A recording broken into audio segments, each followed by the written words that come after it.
La stérilité, l'activation de la bénédiction. Peuple de Dieu, je vous salue au nom de Jésus-Christ, notre seul Maître et Sauveur de gloire, celui qui était, qui est et qui revient bientôt. Dis-moi où je dois aller. Dis-moi, Dieu, ce qu'il faut parler. Tant d'amis et de voisins ont perdu le chemin. Suivant le Maître toujours pas à pas, rien ne me nuit lorsque Jésus conduit. Joie ou détresse, n'importe quoi, grâce abondante Jésus a pour moi. Éphésiens chapitre 1 verset 3 nous dit: Béni soit Dieu, le Père de notre Seigneur Jésus-Christ, qui nous a bénis de toutes sortes de bénédictions spirituelles dans les lieux célestes en Christ. Lorsque nous réclamons ou appelons les bénédictions de Dieu dans notre vie terrestre, Dieu a différentes voies qu'il utilise pour nous faire entrer en possession de nos bénédictions. Il y a la voie directe. À ce niveau, Dieu étend sa main, il nous touche et nous recevons tout simplement et facilement notre bénédiction. Par exemple, si nous sommes malades, Dieu étend sa main et nous recevons notre guérison facilement. Il y a la voie indirecte. C'est celle que beaucoup d'enfants de Dieu n'aiment pas. Mais bien souvent, notre Dieu utilise cette voie-là pour faire son travail de croissance spirituelle avec nous. Donc, c'est une voie qui prend du temps. Ainsi, pour recevoir notre bénédiction, nous allons devoir l'activer nous-mêmes. Notre Dieu nous met alors face à des circonstances, il nous met face à des portes, face à des connexions divines. La réception de la bénédiction est un processus qui va suivre 3 étapes. La première étape consiste à identifier et reconnaître la porte de bénédiction.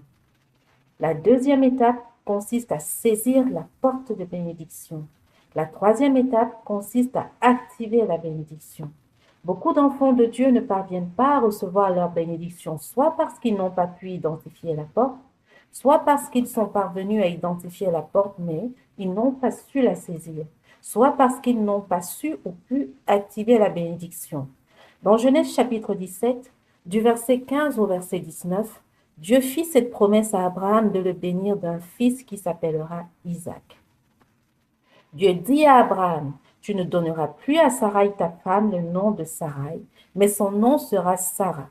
Je la bénirai et je te donnerai d'elle un fils. Je la bénirai et elle deviendra des nations. Des rois de peuples sortiront d'elle. Abraham tomba sur sa face. Il rit et dit en son cœur: Naîtrait-il un fils à un homme de 100 ans? Et Sarah, âgée de 90 ans, enfanterait-elle?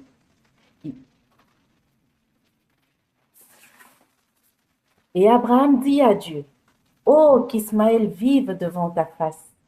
Dieu dit: Certainement Sarah, ta femme, t'enfantera un fils, et tu l'appelleras du nom d'Isaac. J'établirai mon alliance avec lui comme une alliance perpétuelle pour sa postérité après lui. Dieu a déclaré et Dieu a confirmé la promesse. Gloire à Dieu pour l'héritage de la promesse. Maintenant, que va-t-il se passer pour qu'Abraham puisse entrer en possession de la promesse de Dieu? Dans Genèse chapitre 18, du verset 1 au verset 10, il est écrit: L'Éternel lui apparut parmi les chênes de Mamré, comme il était assis à l'entrée de sa tente pendant la chaleur du jour. Il leva les yeux et regarda. Et voici 3 hommes étaient debout près de lui. Quand il les vit, il courut au-devant d'eux depuis l'entrée de sa tente et se prosterna en terre. Et il dit: Seigneur, si j'ai trouvé grâce à tes yeux, ne passe point, je te prie, loin de ton serviteur. Permettez qu'on apporte un peu d'eau pour vous laver les pieds et reposez-vous sous cet arbre.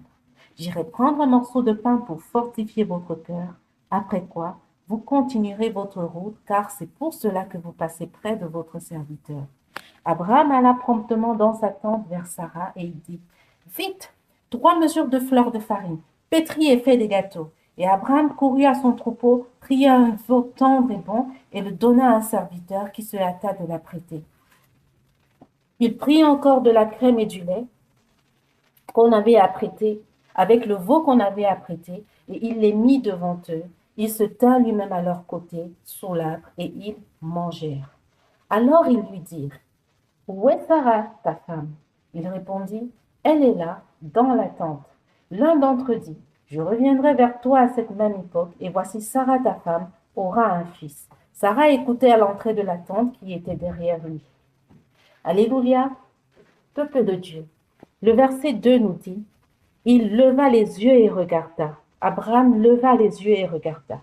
Et voici 3 hommes étaient debout près de lui. Quand il les vit, il courut au-devant d'eux depuis l'entrée de sa tente et se prosterna en terre.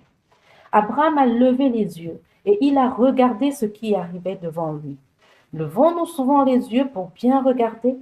Voyons-nous ce que nos yeux doivent exactement voir? Reconnaissons-nous nos visiteurs divins? Bien souvent, lorsque nous marchons, nous baissons la tête et regardons à nos pieds, à nous-mêmes. Notre moi doit mourir au nom de Jésus-Christ. Abraham a identifié et a reconnu la présence divine dans cette visite. Abraham a couru et s'est prosterné devant eux. Et durant tout le temps qu'il servait ces 3 hommes, Abraham a couru. Abraham s'est tout de suite soumis dans la présence de l'Éternel et a été animé de zèle pour le servir. Au verset 3, Abraham a dit à ces 3 hommes, « Seigneur, ne passe point, je te prie, loin de ton serviteur. » Au verset 4, il a encore prié les 3 hommes de bien vouloir accepter de venir se reposer chez lui. Et au verset 5, Abraham leur a proposé du pain à manger afin qu'ils puissent continuer leur chemin tout en étant fortifiés, remplis de force.